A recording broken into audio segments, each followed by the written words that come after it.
Hello viewers, welcome back. We're now into the third section of the course, animating the user interface. In this section we start off by learning some simple basics of animation, and then we'll run the same animations in several elements, in running several animations at the same time. Then we'll create a notification component. As we proceed further, we'll create a custom container such that it expands and collapses, then loads the animations. After doing all these, we'll learn to drag elements from a list component. Then we'll move to create a more interesting thing where we will create a Facebook reaction widget. And finally create a timeline of images and display them in full screen. Now we move on to the first video of this section that deals with simple animations. In this video we'll use an image to create a simple linear movement from the right to the left of the screen. Here we'll first create an image folder and copy our images and proceed to import the dependencies and finally define a standard value to drive animation.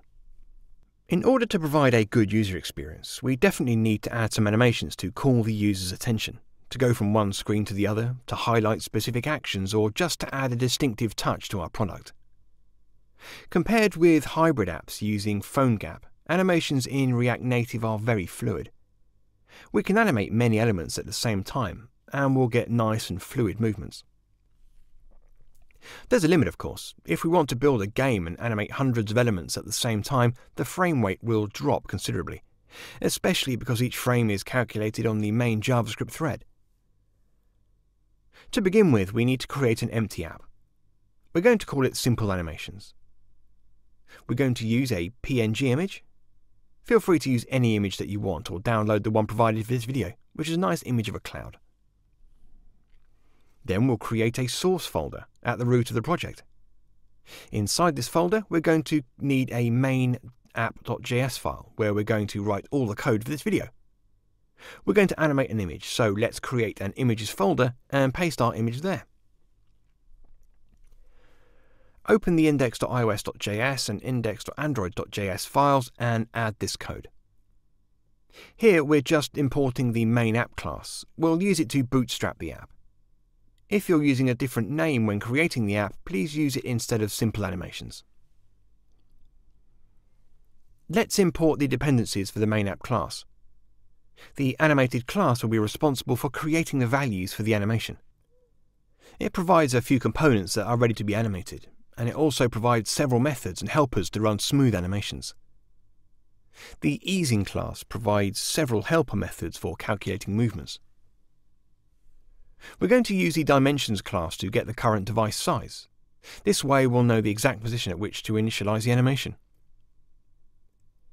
We should initialize some constants that we are going to need in our program. In this case we're going to get the device dimensions, set the size of the image, and require a nice image to move around. Now let's create the main app component. We're going to use two methods from the component's lifecycle system, and they are component willMount method and component didMount method. If you're not familiar with this concept, please go ahead and read the React documentation at this link. You can also learn more about it from this course's second section. In order to create an animation, we need to define a standard value to drive the animation. The animated.value is a class that handles the animation values for each frame over time. The first thing we need to do is create an instance of this class when the component is created. In this case we're using the component willMount method, but we can also use the constructor or even default values of a prop. Once we've created the animated value, we can define the animation. We'll enter the code inside startAnimation method. Here we've created a loop. When the image reaches the end of the animation, we'll start the same animation again. Also, we set the animation values. The first line is resetting the initial value every time we call this method. For this example, the initial value will be the width of the device. This will move the image to the right side of the screen. We want to start our animation from there. Then we use the animated.timing function to create an animation based on time. For the first parameter, we need to use the animated value we already have. The second parameter is an object with configurations for the animation. In this case, we're going to set the end value to minus the width of the image. This will place the image on the left of the screen. We'll complete the animation there. With the entire configuration in place, the animated class will calculate the frames required in 6 seconds to perform a linear animation from right to left.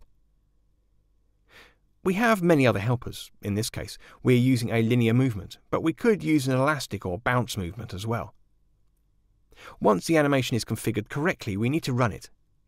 We do this by calling the start method. This method receives an optional callback function parameter. The callback function will be executed when the animation is completed. In this case, we're running again the same animation. This will create an infinite loop, which is what we want to achieve. We now have our animation in place. However, as of now, we're only calculating the values for each frame over time, but we're not doing anything with those values. So our next step is to render the image on the screen and set the property on the styles that we want to animate. In this case, we want to move the element on the x-axis, therefore we should update the left property. Here, we're rendering the image. If we want to animate an image, we should use the animated.image component. Internally, this component will handle the values of the animation and will set each value on every frame to the native component. This will avoid running the render method on the JavaScript side on every frame, allowing us to have smooth animations. Along with the image, we can also animate the view, text and scroll view components. There's support for all 4 components out of the box, but we could always create a new component and add support for animations. All these components are able to handle the styles changes. All we need to do is pass the animated value to the property that we want to animate. In this case, the left property, but we could use any of the available styles on each component. If we refresh the simulator, we'll see the image on the screen, but it's not yet animated. Don't worry, we can fix it. In order to fix this, we need to call the startAnimation method. We'll start the animation once the component is fully rendered using the component didMountLifeCycle method. If we run the app again, we'll see how the image is moving at the top of the screen. Just what we want.